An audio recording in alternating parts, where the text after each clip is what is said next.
Okay. So, ooh, that's something new with Zoom. I heard somebody say recording in progress. So, guys, a pleasant afternoon here in the Philippines. It's somewhere. What's the time that we have? There, it's somewhere 4:30 here in the Philippines, and I am interviewing somebody all the way from the other side of the world. Okay, like she's now in the United Kingdom, and it is 9 o'clock in the morning from where she is. And my name is Junie Torre, and one of the I head the academic department of IELTS Einstein. In the end, today we will be interviewing somebody whose record cannot be matched, I'm sure. Her name is Christy Ferrer, and she is now. Where exactly in the UK are you, Christy? Watford po, sir. Part pa din po ng London. Around, Still. yes, sir. Okay, she's in London, somewhere in London. And before we begin this interview, I keep forgetting, so don't forget to click like and subscribe and hit that notification bell because there's going to be a lot of content for this channel, especially for students taking the IELTS, people taking the IELTS. And so the reason why we're interviewing Christy Ferrer is I actually went back to the records. She enrolled sometime August 23. Was it August 23?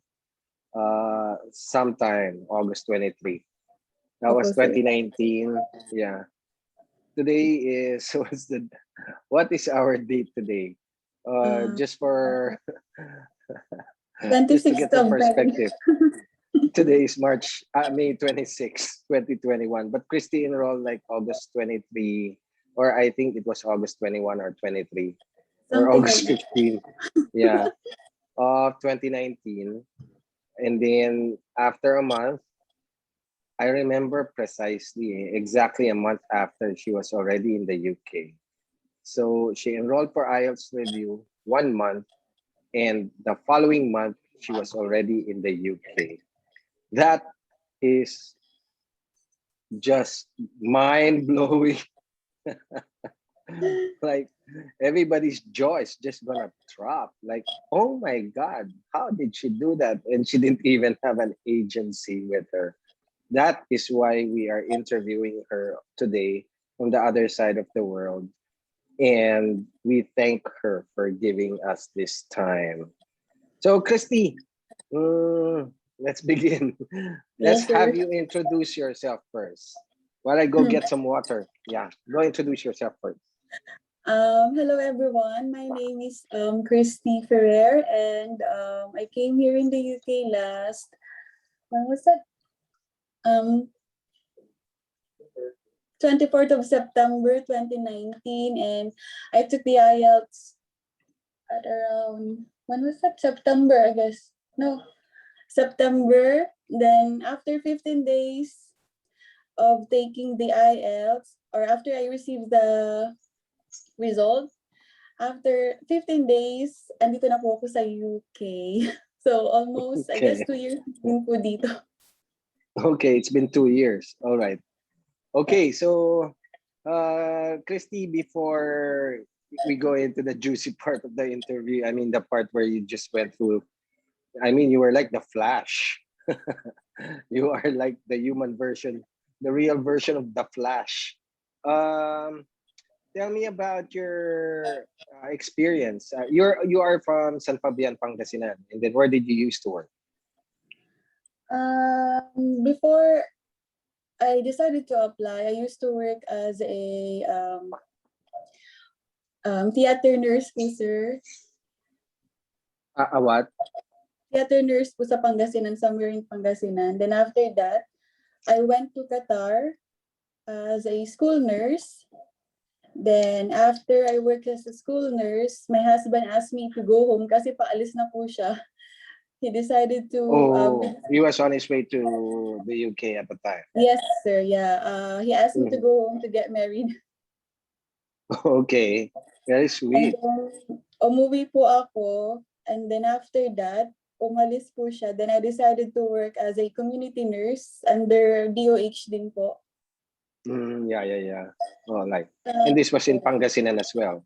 Yes, sir. After po noon, nag-start na pong nag-start na po kami mag-process ni Habi ng mag-decide na kunin niya po ako. Pero nag-take po ako ng nag-try po kami mag-review noon ng IELTS, but then sabay po kaming actually before po siya umalis, sabay po kaming magkaklase po kami sa review center before. Doon po kami nagkakilala.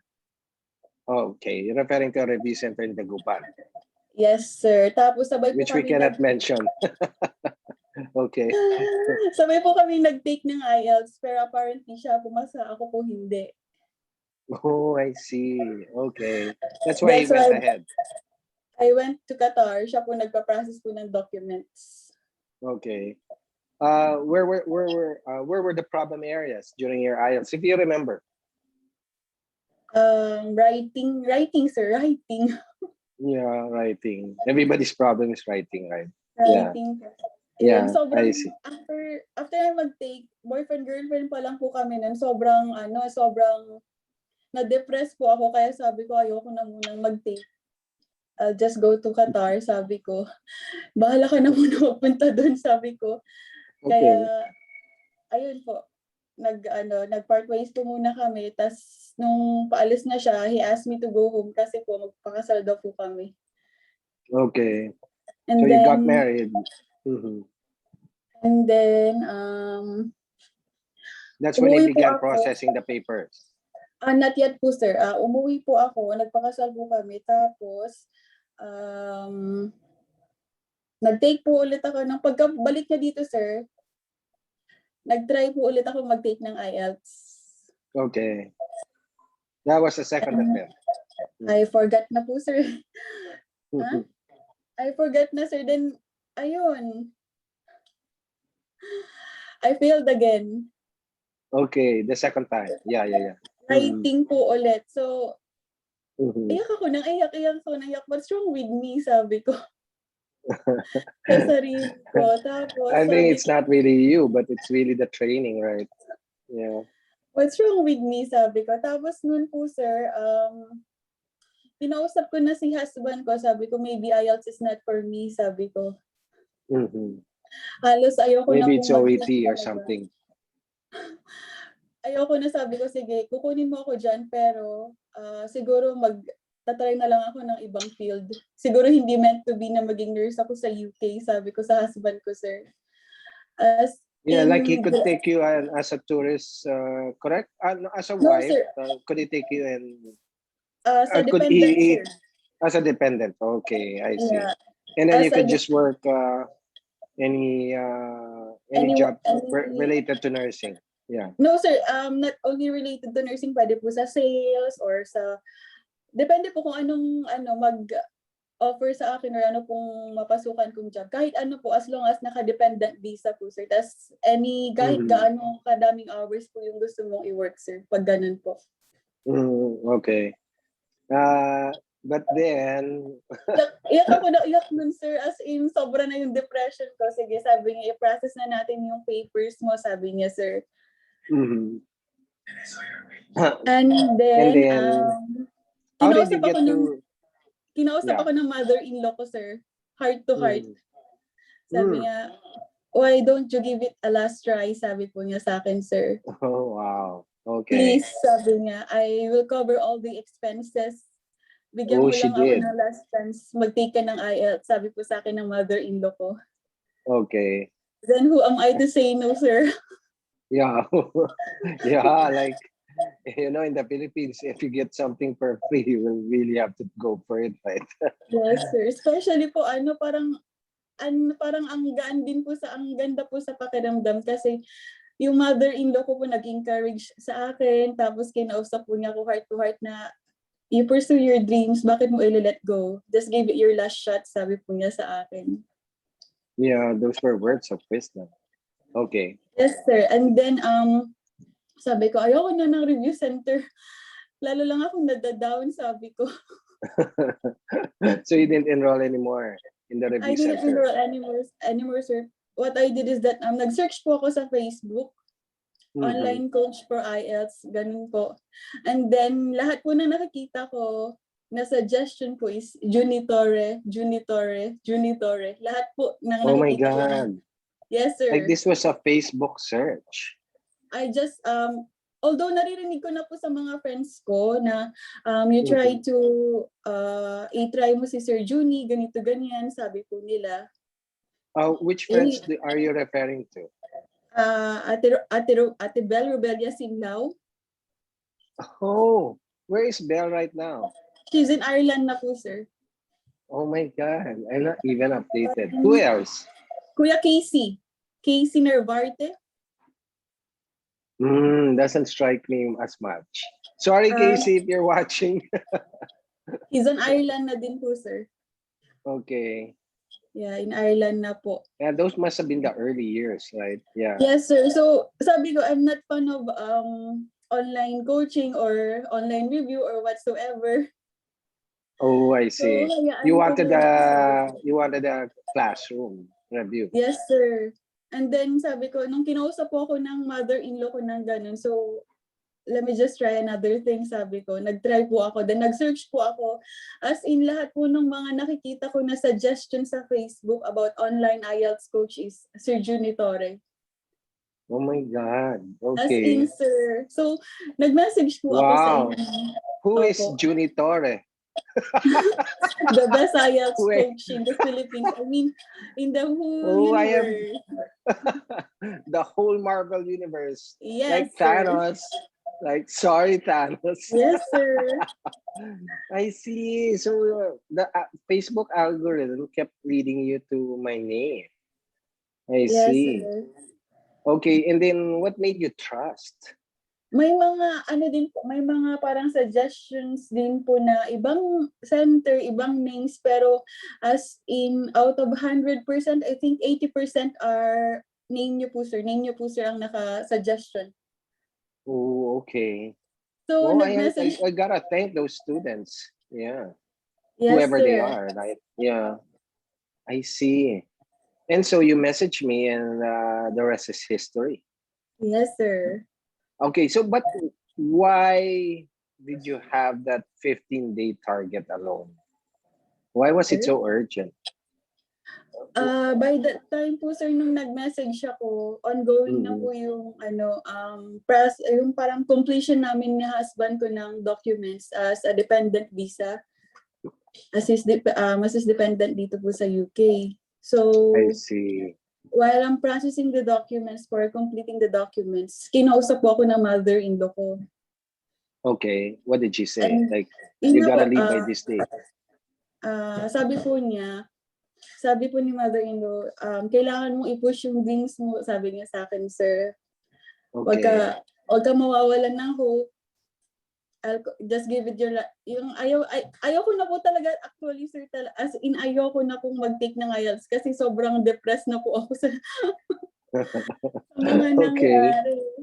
But again, why 15 days? Because the processing was about to be completed, you had to leave already. Like you had to leave in a month's time, but suddenly you just decided maybe I can squeeze the IELTS within this time. Kinausap ako, yun nga po, sir, kinausap ako ni mother-in-law, tapos while reviewing po ng 15 days, sobrang thankful ko nga, sir, kasi in-accommodate niyo ako agad eh. Yeah, can you imagine that, right? Like somebody comes to you and says, sir, I gotta score a pass or at least 6.5 in 15 days. Yeah, that was quite a surprise. Yeah. But yeah, because and as everybody knows, right, in the IELTS Einstein regimen, you gotta complete 20 essays and that's gonna ensure that you're gonna meet. That's gonna significantly ensure that you're gonna meet your target scores. But Christy had 15 days, so that meant that she had to write 2 essays in a day for like 5 days, right? And the rest of the 15, she can go one essay per day. But you'll have to remember also that there are rewrites, right? You could submit an essay, and then I could give it back, and I would say, "Oh, you gotta rewrite this essay because this is really wrong," something like that, right? We did have rewrites during that time, Christy.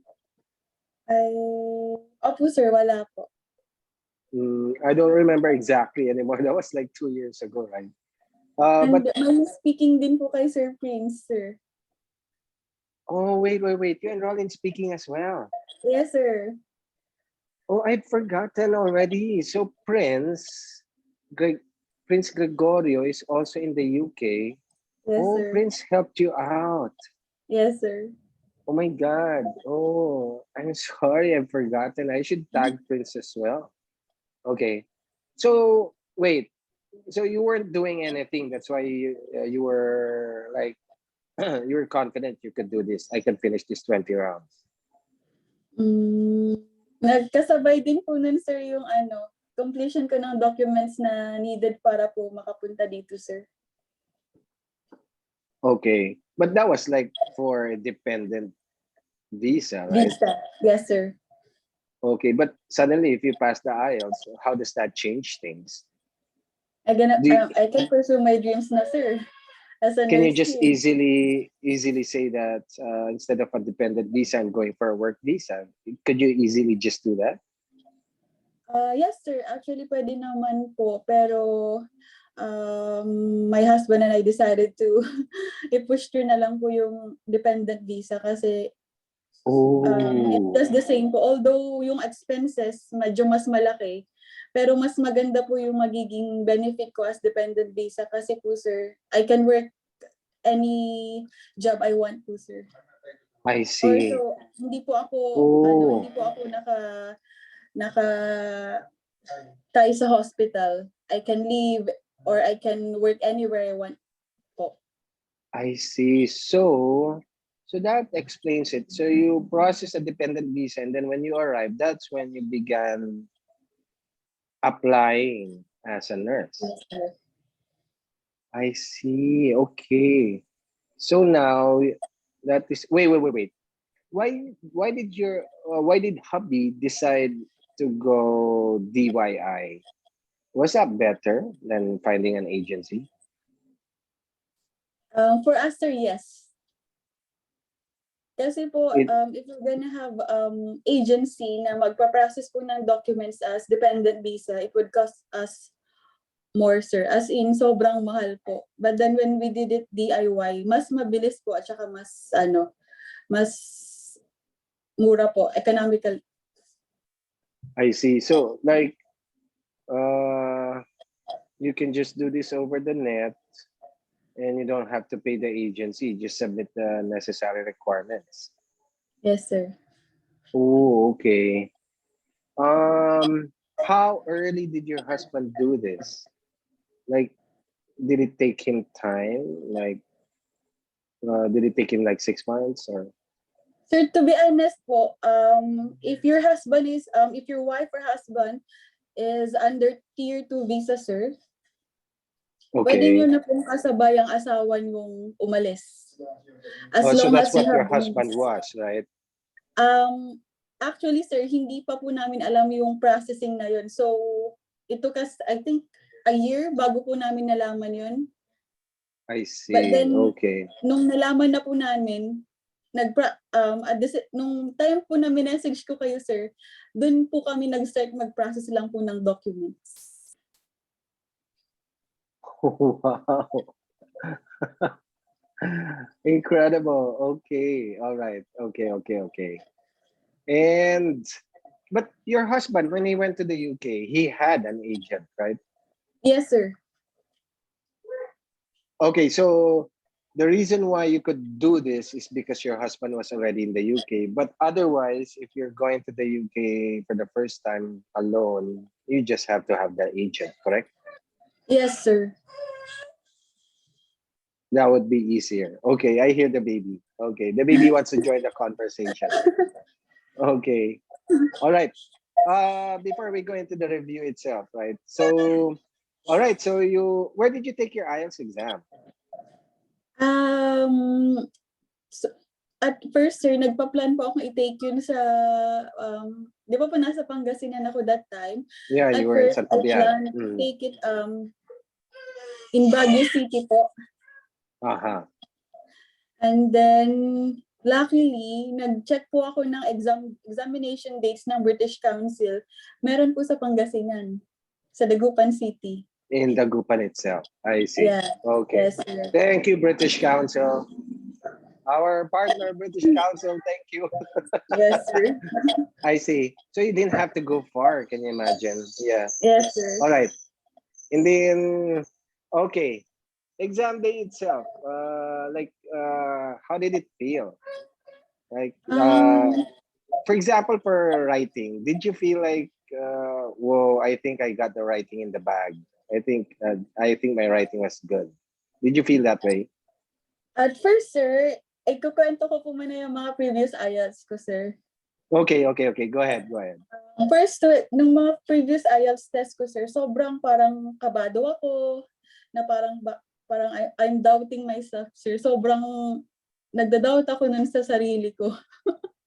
Yeah, IELTS has the tendency to do that, right? Yeah. Grabe, sir. Pero after ko pong mag-review sa inyo and to Sir Prince, parang, okay, I need to calm myself. I need, i-enjoy ko lang yung exam.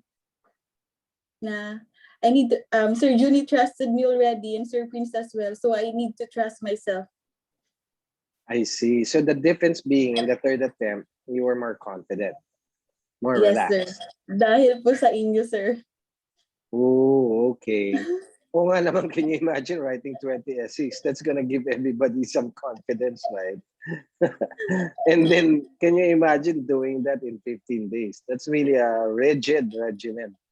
I see. Yes, So you went into the exam like you knew that your chances were better this time. yes, But sir. what up after the exam? Did you feel the same way? At first, sir, kasi mas mauuna pa po nun yung speaking ko, sir. Parang a day Okay, before the the speaking came. Okay. speaking. So how was the speaking? Sobrang kaba ko, sir. Actually, kinakabahan ako pero I need to calm down. I need to relax. Sir Prince called me, I think, He did. 30 minutes before po ako pumasok sa examination area. Po kami. Oh, Nag-practice po kami. ang Pinakalma niya galing po ni ako. Prince. I see. Gosh, I forgot about Prince already. Yeah. Prince actually is one of my students from Damamian si Prince. And like Prince is unforgettable. Like he was also, I think, when he took the IELTS, he was also, I think, on his third attempt then. I'm just not sure. And then he finally passed it. I can't forget Prince. He was really crying for joy. Like, like he called me up. He was really crying. Like he was so happy that he passed. And that's why he turned out to be quite a good. Maybe I should tap Prince again, right? Yeah, but Yes. Prince has made it already to the UK, so I think the time is gonna be a problem. So, and the schedule is gonna be bad. But I'll make sure to message Prince. And so when Prince called you up, like that was helpful. Sobra, sir. Although, medyo, what do you call this one, medyo okay na po ako na mag-exam na ako, ready na ako. Mas prepare po ako ni Sir Prince sa speaking right before my speaking test. Yeah. Like I think Prince scored 7.5 himself in speak. I'm just not sure. Yeah. Can you imagine calling you all the way from Damam? Was he in Damam at the time? I think, sir, paalis na po nun si Sir Prince. Nasa Pilipinas po siya nun. Kasi He was in sabi the niya, Philippines already. yes, Okay. sir. Yeah, because Prince is from Pampanga, I believe, if I correctly remember. Nalimot ko na po, sir. Okay. All right. And then, so you went through the exam. How did it feel once you stepped outside? Like, did you smell the fog already? Oh, I can smell the fog from the UK already. Like, I can see the Tower Bridge already. Did you feel that way? Yes, sir. Actually, opo. sobrang ganda sa pakiramdam after nung exam ko na never ko naramdaman sa previous test ko. Oh, okay. I As see. in, Your sir, examiner, was the examiner kind, friendly, lalaki po ako, sir. accommodating? No, sir. Pinoy po. Oh, the typical Filipino examiner. Yes, Never sir. really smiled. Yes, sir. Ooh, male or female? Male, sir. Oh, I okay. forgot the name. Nakalimutan ko na yung name. Pero ang alala ko, sir, sabi nila, isa siya sa parang pinaka-terror na examiner. Oh, wow. Okay. Yes, Gosh, sir. I wonder who this guy is. And then, what did you get for speaking? Of course, it was a 7, right? Yes, sir. Nakalimutan ko na, sir, actually, eh. Pero alalang-alala ko din, sir, nung yung task, parang part 2 po ng speaking, I need to make up a story. Right. What story? Kasi hindi ko na maalala, wala akong naalalang naging experience ko na ganun. What was the story about? Na parang a place wherein I parang travel na na unusual. Oh, that's kind of difficult, right? So what did you do? What did you say? Did you Um, lie? Make up a story? yes, sir. As in, wala akong maalala na very unusual travel. What did you do there for? You Sabi made ko one na up. lang, I went to a city called Lawag with my family. And Mm. then, we parang sabi ko nun, sir, nagkaroon kami, tinake namin yung package tour na ito pupunta sa ganito, and somewhere else. Okay. And then, there's such a place wherein the tour guide, parang, yung tour guide, sir, dinala kami sa isang lugar na may mga, may mga coffin. Okay. That sounded like Sagada. Ginawa kong kwento, sir, as in na ito yung mga heroes ng taon na to, kaya hindi nila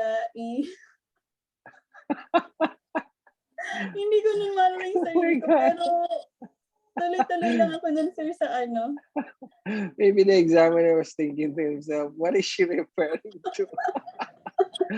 What is this place in Lawag?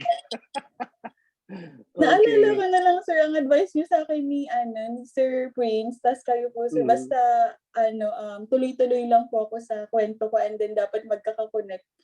And show your confidence pag nagsasalita. Yeah, that's true. Yeah. Because and even lying about things, some people aren't good at lying, so we just kind of advise it on a case to case basis. Like, if you can lie, if you can comfortably lie, then go ahead and lie. Well, it's a good thing you weren't cracking up or just ended up just just all of a sudden laughing about your story. Yes, You sir. were okay. How was your part 3? I forgot na po, sir, pero connected din po doon. Pero alam ko mas naging okay ako sa sir, part 3. Okay. All right. Yes. Okay, so the next day was, so your speaking exam was like a Friday, and then the rest of the tests were on a Saturday. Yes, sir. Okay, so you just drove back and forth because it's so near anyway, right? Yes, sir. Okay, where was the venue, by the way? I'm familiar with the group. Linux Hotel po, sir. Oh, okay. Linux is along Arellano, correct? No. Where is Linux? Rivera Street, I guess, sir. Rivera Street po. Okay, it's a different hotel, I'm thinking. Anyway, Sir, right. I'm sorry. Sir, pag sa Arellano, Luxor Hotel po ata yung sa Arellano. Luxor. Luxor. Yeah, the one beside Nellars or something. Yeah, I Yes, see. sir. Yes. Okay. All right. So the Saturday exam comes in. But your reading was good to begin with. Yeah, you had the reading under control. Because you never Hmm. enrolled for that, right? Yes, sir. Pero, ano, hindi pa rin po ako naging lax. Kasi syempre, reading yun, sir, medyo tricky din po. Kaya, Okay. habang while ongoing po yung review ng speaking and writing, nagpa-practice din po ako for reading. Okay. Okay. Yeah. Yeah, it's a good thing you never took it for granted, right? Yeah. Yes, sir. Okay, so tell me about the writing test. Tan tanana. Ano ba yung topic ko? Actually, sir, nakalimutan ko na po yung yung topic ko nun sa task 1 and task 2. Pero what I remember is that after, di ba sir, after po ng exam ko, you asked me to rewrite my writing. Yeah, typically I do ask the students to rewrite their essay after the exam. Yeah. Yes, sir. I think So that's what you did. yes, sir. Pero nakalimutan ko yung exact question. So, sinulat ko pa din po yung nilagay ko dun sa writing test ko. And then you told me, sir, na, mali ata iyan. Sabi niya, mali po ata yung, you won't make it. Sabi niya sa akin, sir. I did. Oh my God, I don't even remember. Yes, Maybe it's sir. because you couldn't remember the question, right? Because the question is Tapos really very important. yes, sir. Yes. Tapos nung binasa niyo yung question na una kong sinend, tapos dun sa writing ko na sinubmit ko sa inyo, sabi niyo, I think you won't make it, but we just have to pray. Sabi niyo. Oh my God, just to add to the suspense, right? I was really crying na, sir. Tapos nag-search pa rin po ako ng questions, and then I found the exact question po. Okay. Tapos ni-resend ko po sa inyo, sabi niyo, you've got this, Christy. Sabi niyo po sa akin, sir. Oh my God, I don't even remember those parts anymore. Wow. Yes, sir. You've got this, Christy. Sabi niyo nun, sir, sa akin. So, iyak ako nang iyak pa rin nun, sir. That part I don't remember, but apparently it was so vivid in your memory, right? Yes, I see. sir. Maybe I should look back into your essay. Okay. And then, so after that, it was a nerve-wracking. Yes, sir. Yung scores na sinabi niyo sa essay ko, nung may proper question na, to the actual scores I've got, sir, yun po mismo. That was a 6.5, correct? Yes, sir. Sabi ko lang, examiner ata si Sir Junie. Bakit alam niya yung score ko? Sabi ko. Okay. Yeah, for the first time, I'm gonna finally reveal the truth. I'm actually an examiner. Joke! The truth is, I work for British Council and I check essays for British Council. But British Council doesn't know that I'm training students as well. No, that was just a joke. Joke, British Council. I see. Yeah, yeah. More or less, we have the writing down pat. We really have the scoring down pat. We really know what it's gonna be. Yeah, when it comes to these scores. All right. So, but a nerve-wracking wait of like 13 days, right? At the time, there was no such thing as computer delivered, right? Sir? Sorry po. At the time, there was no such thing as computer delivered. So you had to wait 13 days, correct? Yes, sir. And then what were you doing during the wait? You were processing. Right after po ng exam ko, sir, what I did is that kumpleto na po na yung needed documents namin ni Habi para makapunta po ako dito. Oh, so all that was waiting, all you were waiting for was IELTS. No, sir. Talagang, actually, sir, wala na talaga sa plano ko. Yeah. You could leave already. Yeah. Na sobrang depressed na ako kasi wala na akong planong mag-take dahil, ouch. Okay. All right. Oh, so wait. What was the part where you're saying that you had to get the visa screen? So you had to run to Manila for that? Yes, sir. Paano ba ito? Right after po ng exam ko, sir, to keep myself busy. Okay. In the 13-day wait. I gathered all the needed documents po and then uploaded it online sa gov.uk. Okay. Okay. Kasi gagawa po doon ng account para ma-apply po. And then, in-upload po namin lahat. Paid all the necessary fees Fees. po. Yeah. Yeah. Yeah. And then, after po na, You, okay na po. yeah, you had to have the show money for that, right? As well. No need for the show money, sir. Why? No, even for a dependent visa, right? Huh? Oh, yeah, sir. Yung bank account po pala, sir. Yeah, meron po. Yeah. I think you have to show that you can support the dependent, yes, right? sir. Yeah. I see. Okay.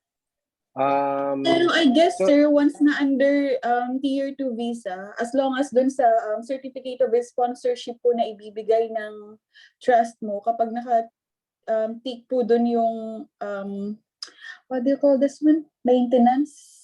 Something like that under the certificate of sponsorship. Once na naka-tick po yun, kahit hindi na po magpakita ng bank account po, okay na po yun. oh, I see.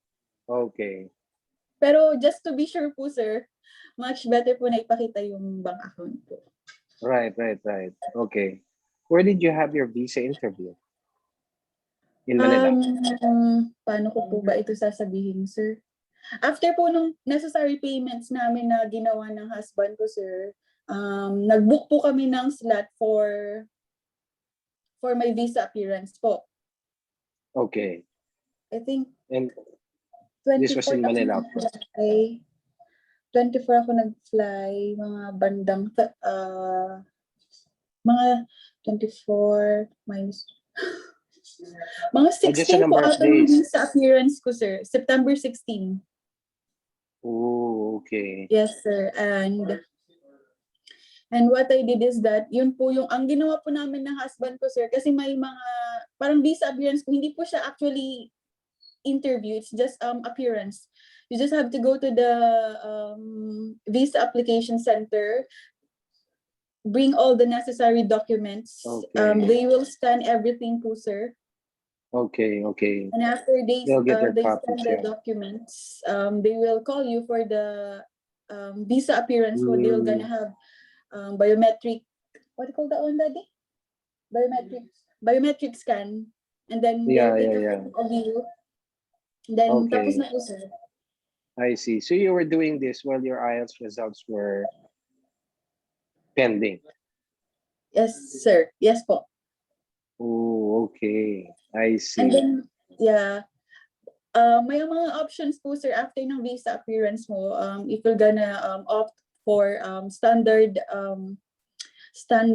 priority, and I don't know what, hindi ko po alam kung ano pong tawag po dun sa the day after visa appearance, may visa result na po agad, may decision na po agad. Okay. What we opt is priority visa, sir. After 5 days, ilalabas na po agad yung visa or decision. Oh, yeah. I have heard of that. Yeah. That's actually more expensive, right? Not that much. But worth it. Pero Okay. worth Yeah. it po. Sobrang worth it po. All right. Okay. So all along this time, you were like packing your stuff. Nag-start po pa konti-konti, sir. Okay. All right.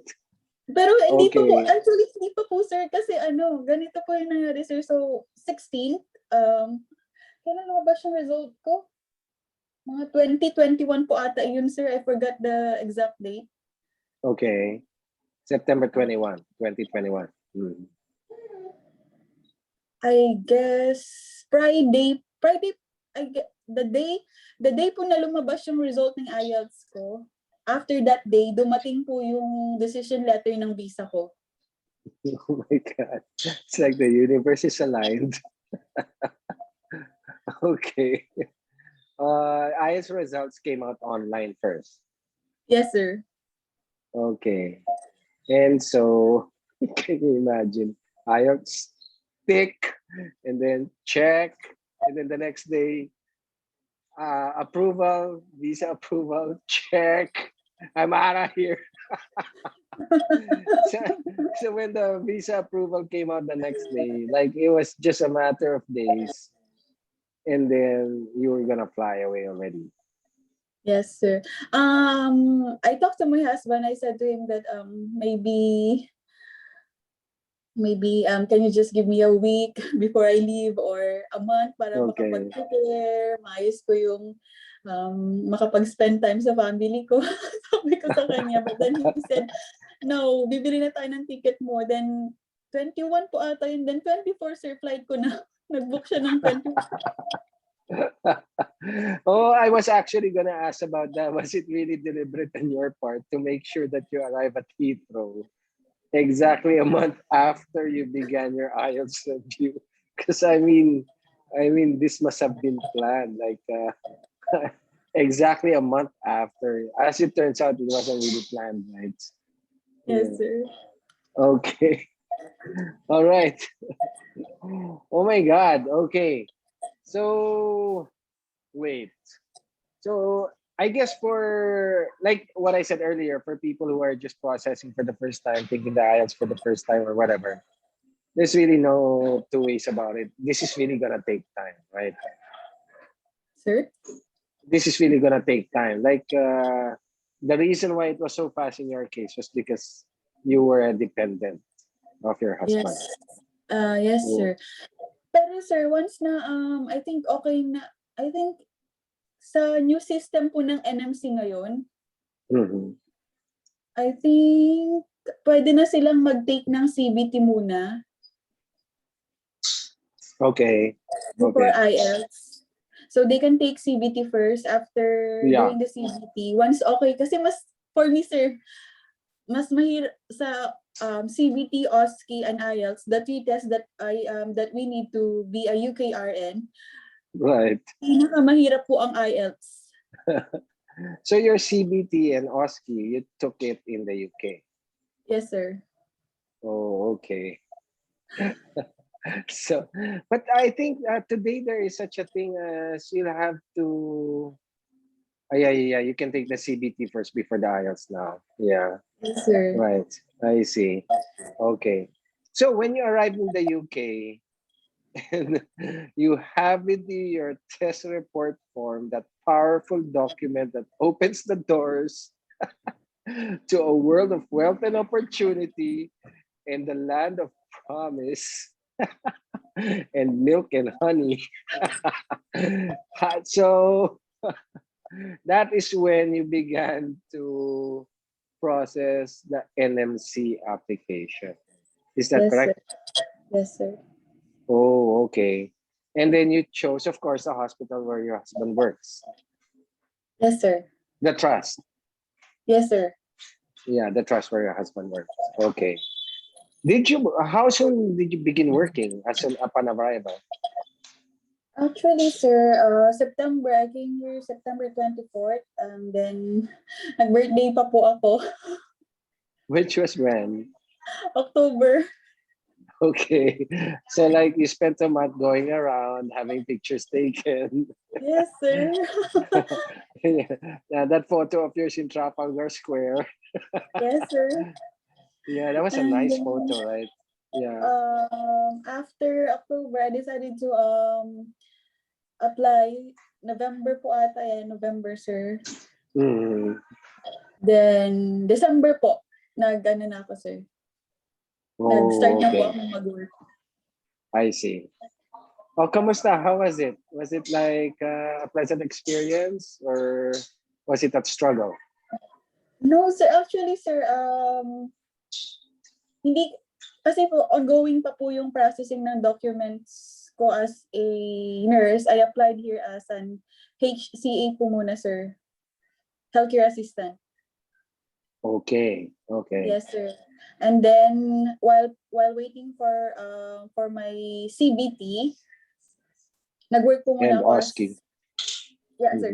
After waiting for my CBT, ano po nag-work po muna ako as ganun, sir. And then pag nung okay na, sir, ayun na. Working here, sir, sobrang ano. So, ilan ba yung December, January, February? Mga ilang buwan lang din po ako nag-work as HCA. And then, nung okay na po yung CBT ko, I took it. And then, I got pregnant. Okay. All right. And then, while And pregnant, now you're on a nag-OSCE din maternity po leave. ako. Nag-OSCE din po ako while pregnant. Okay. So Um, when did you start working? Because you got your OSCE, so when did you got your PIN? That's when you began working as a like band band five 5. nurse. Yes, sir. Yeah, I see. How long did you work as a band five nurse? I forgot. Nakalimutan ko, sir. Just a few months because you were pregnant already. Yes, sir. Siguro sobrang thankful ko din, sir, na nag-start na akong mag-work agad as early as I can nung December, kasi ang rule po kasi sa trust namin sa hospital where I work, once na 1 year ka na, you can apply for a year 1 year maternity leave paid po. Oh wow. A 1 year maternity leave. God bless the UK, man. What about fathers? How much did they get? 2 weeks, What sir. oh, that's so unfair. That's so unfair, you know. I mean, the dad, they have to, yeah, right, sir. They gotta share, right? You gotta share the responsibility of raising the child. So 1 year paternity leave after that. Oh my God. So how many months do you have to go before the end of your maternity leave? Baby is, I think, magti-turning 3 months na po si baby. Naka 4 months na po ako, sir. So, I still have 8 months. You're just in a, you're just in the first quarter of your maternity leave. Wow. Life is so good. I see. Pero, sir, ikwento ko po yung working experience, yung parang experience ko dito working here, sir. Yeah. We want to hear about that. Yeah. At first, parang na-shock ako kasi pagdating ko dun sa area, parang asan ang mga Pinoy, ganun. Okay. Oh, there weren't too many Filipinos, but that was London, right? There are a lot of Filipinos there. Ayun, sir, yung pala, wala sila parang off po sila during that day. Okay. Did you And feel then, intimidated? Like, my God, all of these people, they're so white. so, hindi naman po, sir, pero ang in-admire ko po, sir, na lahi talaga while working here is yung mga mga British po talaga, kasi sobrang ang babait po. Ooh. As Yeah. in, hindi lang po mabait, Yeah, they're sobrang very sipag din po. respectful, very Very professional. dedicated. Yeah. Yes, sir. As I in. see. Yeah, that's what I hear about the Brits. Yeah. Yeah, and then, Like even the doctors, they kind of like treat you like equals, correct? yes, sir. And then, what I admire here the most is that you're not even though you're a doctor, you're a nurse, you're HCA, or under basta kahit anong field po, sir. What I admire here the most is that pantay-pantay po lahat, sir. I see. That's so nice to hear. Yes, sir. Yeah, I hear that all the time. Yeah, from As my in, students. Yeah, yes, like sir. they kind of get treated really well. With Really. it's not like in. I am sure you worked in the Middle East, right? Did you feel? I'm sure you felt some form of discrimination there, right? Like, yeah, I hear that a lot about. I hear a lot about that from my students as well. Like, they're treated like glorified maids or whatever. Yeah. And that was Saudi. I am not sure about Qatar. How was it in Qatar? Parang It was ganun din, okay. sir. No, same, sir. Pero dito ko talaga na-feel yung equal treatment, and unlike sa Philippines, you're gonna call someone sa mga yung mga doctor ng doc or kapwa mo nurse na sir, I see. ganun. Dito po I first see. name basis lang po talaga. I see. So nice. So Yes, you sir. loved it. You loved it from the get-go. Like, I love this country. Yes, sir, as in sobra, because kaya po ako nag-IELTS kasi nung nasa Pinas pa po ako, I decided to take IELTS kasi po, sir,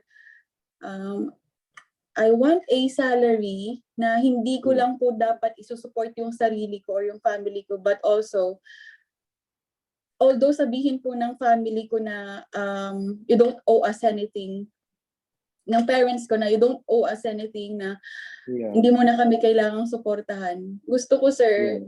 magkaroon ng salary na I want to have a salary that I can support myself, my own family, and my family back home with savings din po. Oh my So, God. this I is mean, it. that's a lot of boxes that you can tick all of a sudden, right? Yes, Okay, sir. so this box is for the family, this box is for savings, this box is for investments, this box is for everyday. Yes, Suddenly, sir. all the boxes are filled, right? Oh my God. Okay. And then, how did you find the work environment? Was it stressful? I'm sure it wasn't, right? It was really very that relaxed, like 3 day a week work weeks. Like the usual hospital, sir, there are days na sobrang toxic. There are days na relax. Pero most of the times, busy. Most of the times, sir, busy. Pero Okay. ang iniisip ko na lang po, although nakakapagod, matatapos din ito and then I'm gonna get paid. Right. Yeah. But did you have the same schedule? Like everybody was working 3 days, 12 hours, and Yes, then sir. going on bank shifts when necessary. Yes, sir. Okay. 3 days a week, sir. Tapos, it will be up to you if you want to have a bank shift or extra shift na, although, sir, ito pa po yung pinakagusto ko dito sa UK na parang, although 3 days a week po yung work, if yung napunta sa yung schedule is like night shift, may extra, may night Ooh. differential pa po, and especially po kapag weekend. I think 30% po pag Saturday and 60% po ang i-add sa Sunday. Oh, wow. Yes, sir. So you're working the night shift on a weekend and it's a bank shift. Wow. Parang ano, sir, basta po kunyari po yung regular shift lang po or regular parang regular duty lang po, and pag natapat po yun sa night, may dadagdag pa po sa sahod nun. Oh, okay. I And see. like parang pag natapat din po ng Saturday, Sunday, ganun din po ang mangyari, may dadagdag, sir. Okay. So Tapos, do the Filipinos generally want to work like weekend, night shift, holiday? It's a holiday and it's my bank shift. Are the Filipinos the ones volunteering for this? Mostly. yes, sir. Okay. I see. Like that's one on top of the other. Like you get your 10% plus the 30% plus the okay. Oh, so not only do you get a lot of money, but you get a lot of these privileges, right? These benefits, right? Not Yes, sir, only do like you this get the maternity money, leave po. yeah, like your basic pay is already really good enough as it is. And then Although, suddenly you have, yeah. although medyo ano lang po dito, sir, yung cost of living medyo mataas din po. Right. But Yeah. you're gonna have to know how to manage your expenses. Yeah, but the good thing about you is that you're a couple and you're both working as nurses, right? So Yes, sir. more or less that really helps a lot, right? Yes, sir. Yung working po dito na as parang 3 days a week, ganun po. And then especially kapag may baby na, parang sobrang laking tulong po working here in the UK and makasama po yung yung baby namin. Kaya sobrang thankful po. Wait, apart from your annual maternity leave, 1 year maternity leave, do you get a stipend from the government as well on a monthly basis? Sorry, sir? Is that part of it? Like, do you get some sort of like subsidy from the government? No, I'm not really. not really, sir. Pero ano I think dun sa salary ko, kasi may part na full paid, may part na half pay, pero may Okay. But with your salary allowance po na range, ibibigay. just an Sir? allowance. Yes, sir. In your case, it's just an allowance. Okay. But they still give an allowance, right? Yes, sir. Okay. Um, how much are you paying for your flat? Could you give us an Um, idea? This is London, right? yes, sir. Actually, kasi pangat to before my husband. Your third move. Yeah. Yes, sir. Yes. Nung first namin, kasi si husband po, nasa shared house pa po siya dati. He's paying for Okay. around, how much is it? £750. Oh, that's a Ano lang shared po, house. shared house, sir. Isang Yeah. room lang yon. And then A room to £750 himself. for two. Yeah. Okay. And And this is then, London. Yeah. yes, sir. Okay. And then after that, we decided we found a flat now we can rent for around 800, almost £900. Okay, not bad. And with 875. Yeah. community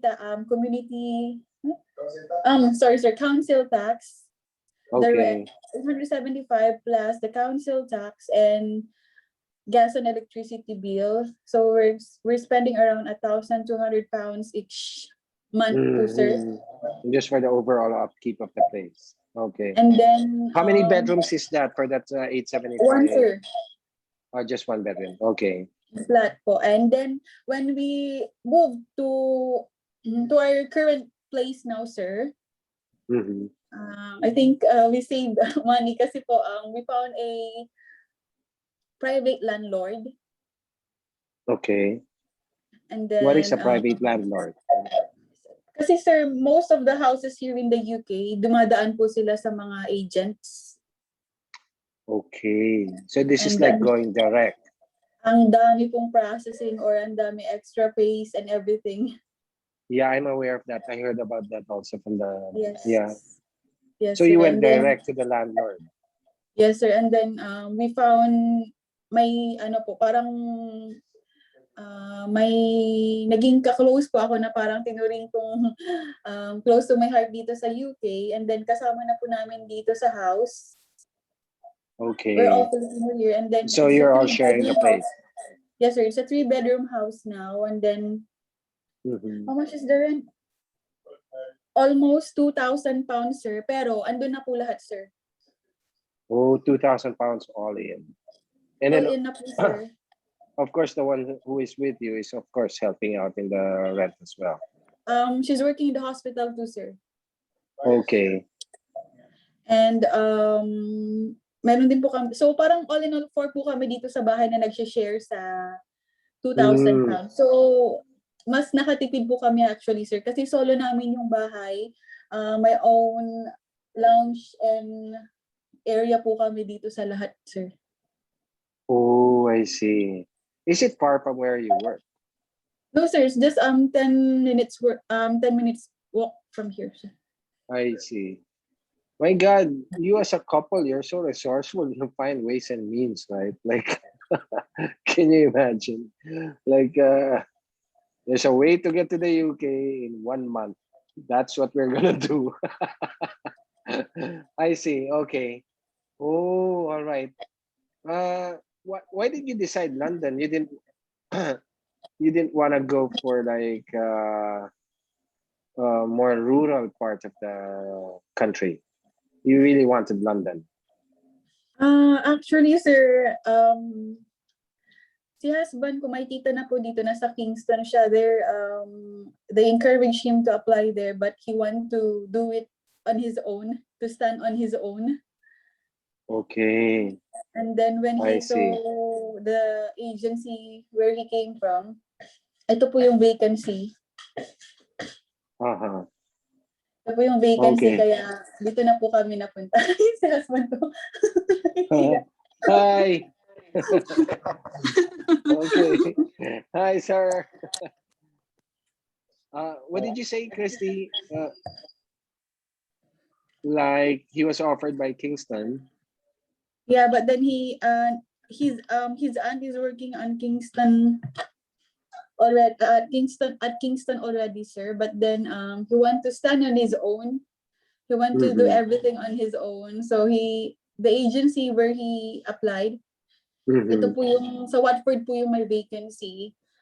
Mm-hmm. So ayun, dito na po kami napunta, sir. Pero nag-uusap din po kami ni Alvin na mag-apply sa somewhere Yeah, outskirts of the city, sir. Pero ano po, tawag dito, parang okay na kami dito, sir.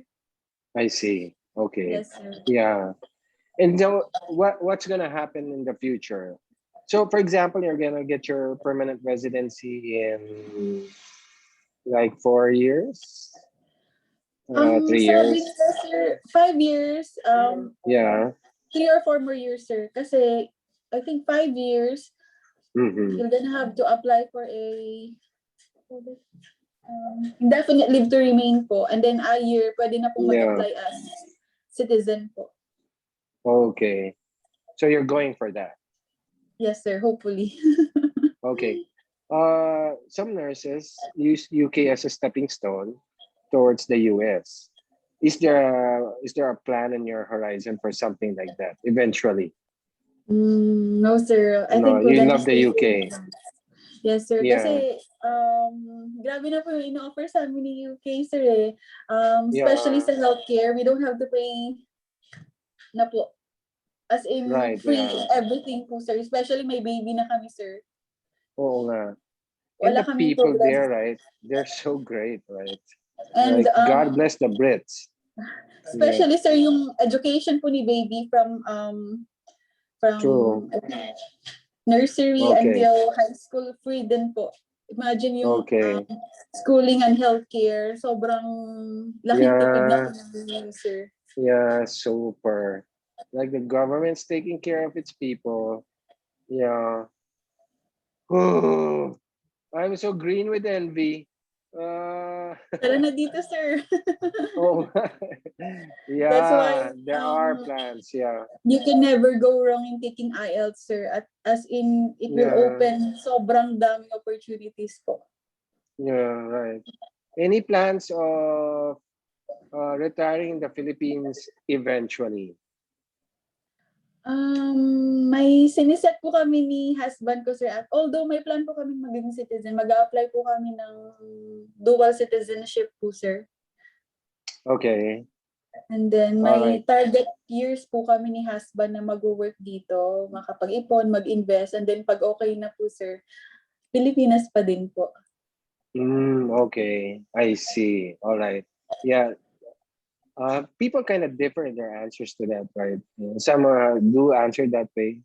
Some would say that there's no like this is where I'm gonna live and die, something like that, right? Yeah, you can never tell. Okay, Christy, could you give some words of wisdom? A lot of people are watching this video. They're about to take the IELTS. like, if they wanted to do it in 15 days, could you like just give them something to, something to just like motivate them big time? The way you were so motivated. What can I say? What will I say? Yeah, like 20 essays in 15 days, 8 rounds of speaking in 15 days, and then you just nailed it. What was in your head? Like, it appeared that you weren't acquainted with the difficulty that you were about to go through. Like, you weren't even aware of it. You just went through it. I think, feeling ko lang po, sir, most of the students po, or most of the people na gusto pong mag-take ng IELTS, they all have the knowledge or the ideas, especially po sa speaking and writing. They just have to have, they just need to have the right coaches like you po, sir, Oh na my God, mag-guide po, okay. na mag-guide po how to answer or how to attack each question po. Kasi yun po yung tinuro niyo sa akin, sir, eh. Paano po how Yeah, will I attack each question na yeah, masasagutan ko po iyon ng tama. And okay. you taught me how to. Yeah. what about work? Like work is really a big factor, a big hindrance, right? Uh, any tips on them? No, Sir? like any tips about that? Like in your case, you weren't working anymore, right? So what if the person were working? So Oh, pag yeah, how would IELTS, this sir. person? Yeah, yeah. I mean, that's really a tough grind, right? Working. It's quite hard, sir, pero you just have to focus and proper time management na rin po. And para po sa akin, sir, para po sa akin, um, all you ever need is to have the right coach or right person to guide you all throughout your journey. Mhm. Okay, yeah, listen to this guy. What's his name again? Junitor. Oh, wait, that's me. Yeah, yeah, true. Yeah, just listen. Yeah, make time. Like, yeah. Yeah, okay. Time Yeah. management. And then, kapag po, kasi, in order for you to become a UKRN, you have to take three tests like IELTS, CBT, and OSCE. But for me, in my experience, IELTS is the Yeah. I think it's the hardest test The that you most will heartbreaking. encounter. Yeah. But then, if you're gonna take it and you pass it, sobrang daming opportunities na na mag-o-offer sa'yo Mhm. na you won't just have, hindi mo lang po matutulungan yung sarili mo, but your own family and your family back home while saving. Sobrang daming Yeah, opportunities na mabibigay sa'yo ng IELTS. yeah.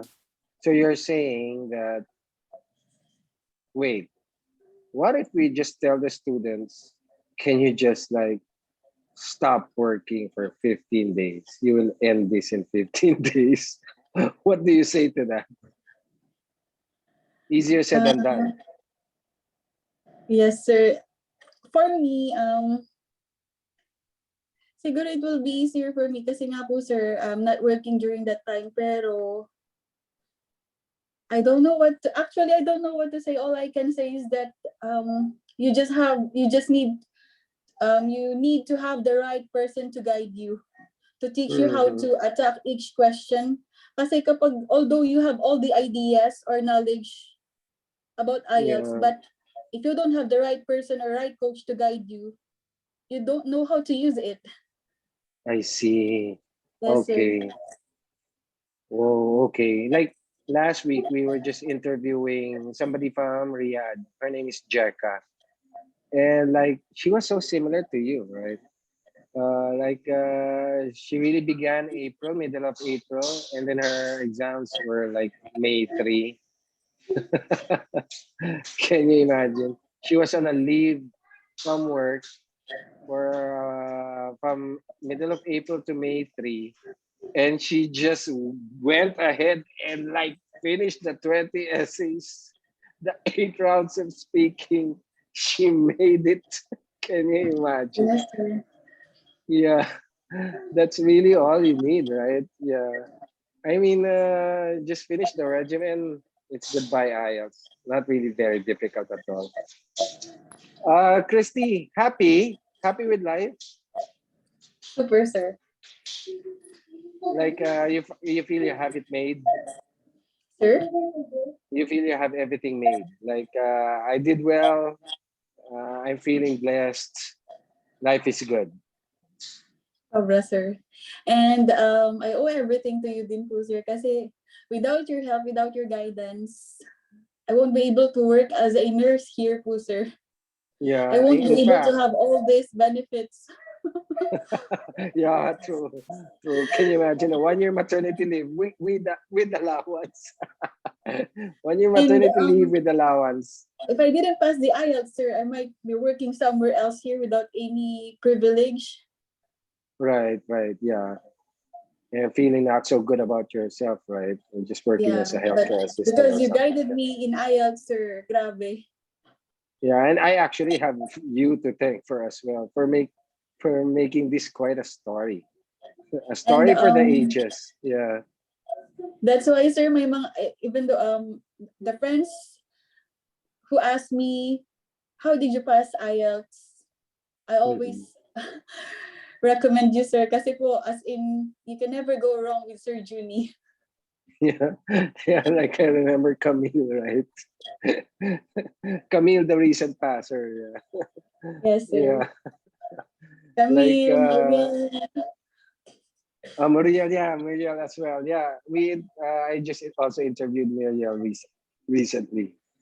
In fact, when Camille's score comes in 6.5 in speaking, we were kind of like, oh man, this is so wrong, impossible. Like Camille go for a remark and just teach the examiner a lesson. And then her score comes back as a 7.5. Can you imagine how Yes. low her initial score was? Sige. So thanks, Christy. I'm sure the other people listening in will have a lot of questions for you. So we will not include that into interview. In the meantime, Christy will still be talking. These people listening in, they just want to ask you more questions. In the meantime, for all the viewers, thank you for watching and watch out for the next interview. I think the next interview, we will be covering two students who scored band 7 in writing twice. They never scored under band 7 in writing. Let's find out how they did it. Okay, so again, don't forget to click like and subscribe and hit the notification bell so every time there's a new video that comes out, and there's a lot of new videos that are coming out, you won't be in the dark and you'll always be updated. Again, thanks, Christy. Thank you. I'll talk to you still. Yes, sir. Okay, hold on, hold on.